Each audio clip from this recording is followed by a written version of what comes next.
নমস্কার বন্ধুরা, সবাইকে স্বাগত। আমি আমাদের পরিবারে আজকে পেঁয়াজ পাতা, ছোলার ডাল আর কলাইয়ের ডালের একটা পকোড়ি রেসিপি নিয়ে এসেছি। দারুণ খেতে বন্ধুরা। তার জন্য ছোলার ডাল আর কলাইয়ের ডালকে আমি সারাত্রি ভিজিয়ে রেখেছি। এখানে আমি মাঝারি বাটির 1 বাটি ছোলার ডাল নিয়েছি আর ছোটো বাটির 1 বাটি কলাইয়ের ডাল নিয়েছি। তারপর ভালো করে ধুয়ে পরিষ্কার করে নিয়েছি। এবার ছোলার ডালটাকে আমি শিলে বেটে নিচ্ছি। এখানে আমি দিচ্ছি অল্প একটু আদা। যে সমস্ত বন্ধুরা ভিডিওটা দেখছেন একটা লাইক দেবেন, কমেন্ট করবেন। আর যে সমস্ত বন্ধুরা নতুন দেখছেন, যদি রেসিপিটা পছন্দ হয় সাবস্ক্রাইব করে পাশে থাকবেন। আমি মানসী। ছোলার ডালটা বাটা হয়ে গেছে, এটাকে উঠিয়ে নিচ্ছি। উঠিয়ে নেওয়ার পর কলাইয়ের ডালটাকে বেটে নেব। আপনারা মিক্সিতেও বাটতে পারেন। আমি বাটার সময় এর মধ্যে লঙ্কা দিয়ে দিয়েছি, সেই জন্য আমি আর লঙ্কা দিচ্ছি না। দেখুন, এটা কলাইয়ের ডাল বাটা লঙ্কা দিয়ে, আর এটা ছোলার ডাল বাটা আদা দিয়ে। আর লাগছে চালের গুঁড়ি, তিল আর পেঁয়াজ পাতাগুলোকে আমি ছোট্ট ছোট্ট করে কেটে ভালো করে জল দিয়ে ধুয়ে নিয়েছি। তারপর জলটাকে ঝরিয়ে নিয়েছি। আর মশলার মধ্যে লাগবে সাদা লবণ, বিট লবণ, হলুদ গুঁড়ো, জিরে গুঁড়ো আর লাগবে বাদাম ভাজা। একটা পাত্র নিলাম, এর মধ্যে প্রথমে ছোলার ডালটা দিয়ে দিলাম।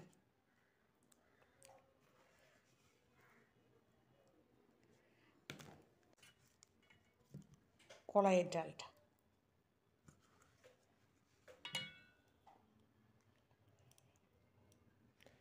এবার দেব চালগুঁড়ি।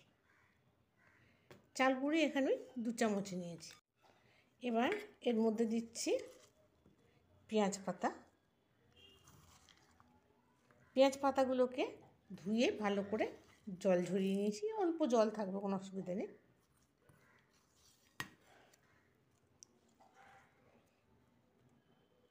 হলুদ গুঁড়ো দিচ্ছি, বিট লবণ দিচ্ছি, সাদা লবণ পরিমাণ মতো দেবেন, কিন্তু বিট লবণটা বেশি দেবেন। আর দিচ্ছি জিরে গুঁড়ো।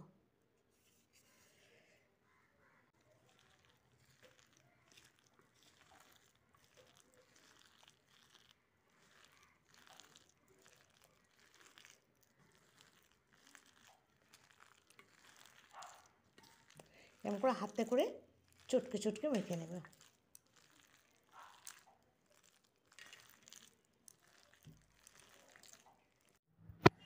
কড়াইতে তেল দিয়ে দিচ্ছি, এটা সরিষার তেলের হবে, ওই জন্য সরিষার তেল দিচ্ছি একটু। তেলটা গরম হয়ে এসছে। এবার এই তেল একটু এর মধ্যে দিয়ে দেবো।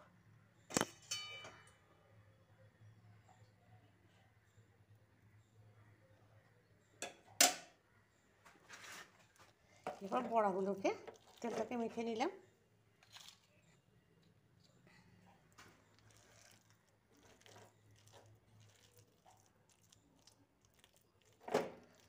এবার এরকম গোল গোল করে ছেড়ে দেবো।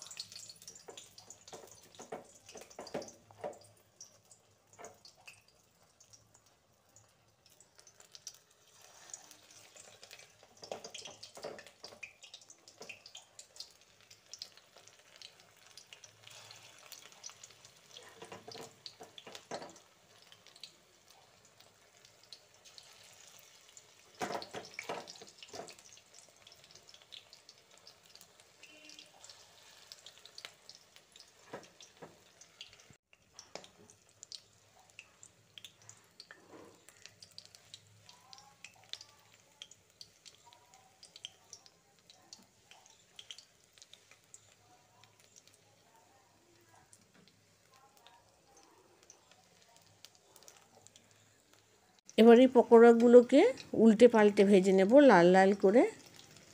একবার করে দেখবেন, দারুণ লাগে খেতে। চায়ের সাথে তো কথাই নেই, ভাতও খেতে পারেন গরম গরম, দারুণ লাগে। দেখুন এরকমভাবে উল্টে পাল্টে নিচ্ছি। এবার গ্যাসটা সবসময় লোতে রাখবেন। এবার পকোড়াগুলোকে দেখুন লাল লাল হয়ে গেছে, এবার তুলে নেব। কত সুন্দর লাগছে।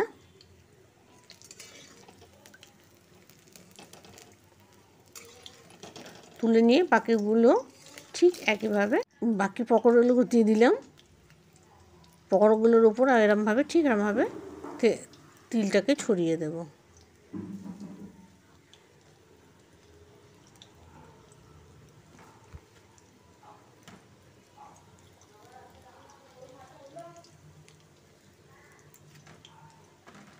বাকি পকোড়াগুলো দেখুন ভেজে এরমভাবে তুলে নিলাম।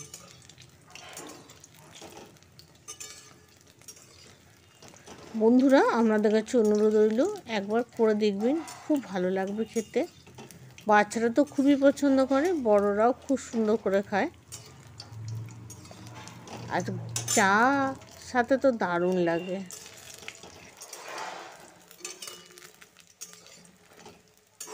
এবার তুলে নেওয়ার পর বিট লবণ ছড়িয়ে দিলাম পকোড়াগুলোর উপর। দেখুন কতটা মুচমুচে হয়েছে আর কত সুন্দর, কি ভেতরটা উপরটা মুচমুচে আর ভেতরটা কি সফট। নমস্কার বন্ধুরা, ভালো থাকবেন, সুস্থ থাকবেন আর বাড়িতে অবশ্যই আবার বানাবেন।